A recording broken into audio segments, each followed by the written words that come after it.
Hi everyone, it's Highlights from Ukraine podcast, your daily audio summary of the latest news reported in the Ukrainian media. My name is Artem and here is the news. For 359 days, Ukraine stands strong against the forces of the Russian invasion. On Saturday morning, Russia launched another massive missile strike against Ukraine. There are messages about explosions in the city of Khmelnytsky in Ukraine's west, reports TSN-UA. The Air Force of Ukraine believes that Russian provocations and missile attacks are possible on 23rd, 24th of February, reports Ukrainska Pravda. Air Force spokesperson Yuri Ignat stressed that the Ukrainian forces are ready for them to happen every day. He reminded that on 23rd of February, the Russians celebrate the Defender of the Motherland Day, and the day after will be 1-year anniversary of the invasion of Ukraine, which they want to take over.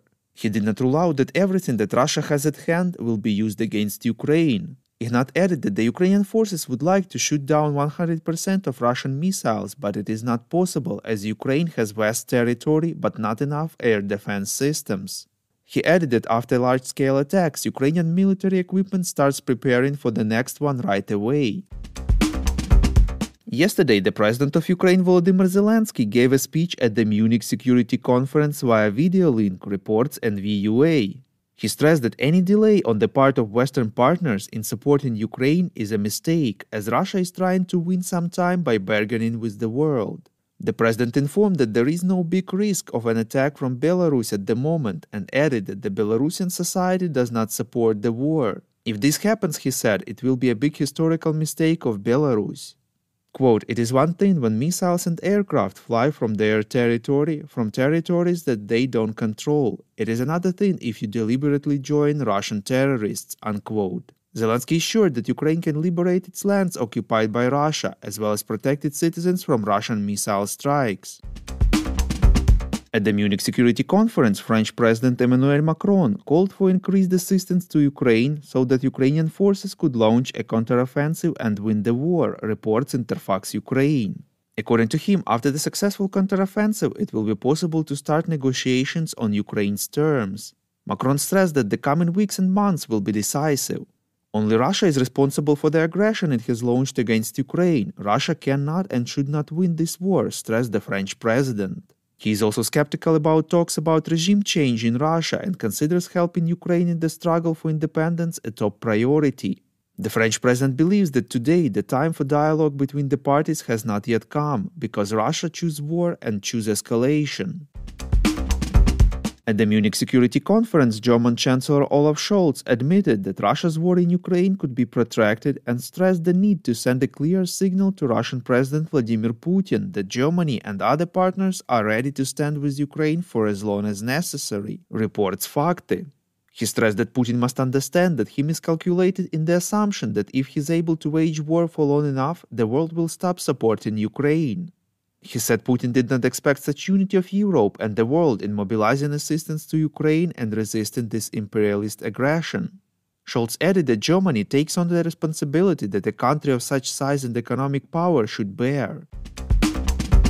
Minister of Foreign Affairs of Ukraine Dmytro Kuleba intends to discuss with French Foreign Minister Catherine Colonna the possible provision of assistance from the Ashan network to the Russian army, reports Liga. Earlier, the French publication Le Monde published a material that reported on the supply of humanitarian aid from the Russian Ashan network to the Russian occupiers in Ukraine. Kuleba said that last year he urged the world to boycott Ashan for failing to withdraw from Russia and stop funding war crimes. However, the reality seems to be far worse. Ashan has evolved into a full-fledged weapon of Russian aggression, stressed the minister.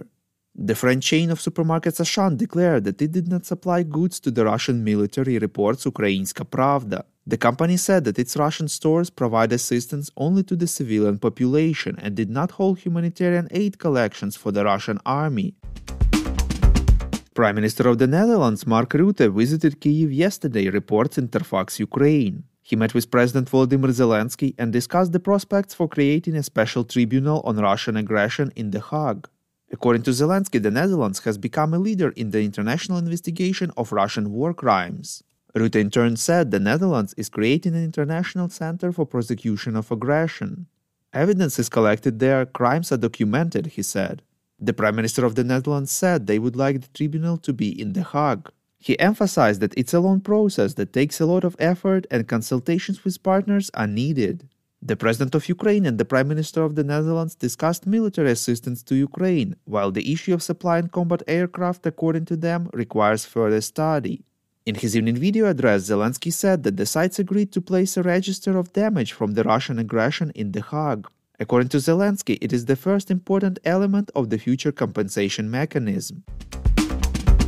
Polish President Andrzej Duda said that Poland is considering handing over all of its MiG-29s to Ukraine and joining the coalition to provide Ukraine with F-16 fighters if such a coalition were formed, reports Ukrinform.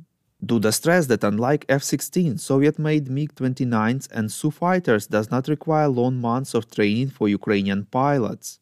Actually, they could just fly home on them immediately, said the Polish president. As our format is designed to give you only the most important news, we feel that on some topics more in-depth discussion is needed, and that is exactly what we are doing. In a new segment called Long Talk, we discuss different topics in and around Ukraine with invited guests, from experts to eyewitnesses and ordinary Ukrainians who lived through the war. Our first episode on Ukraine's war economy is already out. Be sure to check it out wherever you listen to our podcast. We call on you to demand from governments of your countries to impose the toughest sanctions possible on Russia and its citizens to stop their invasion of Ukraine.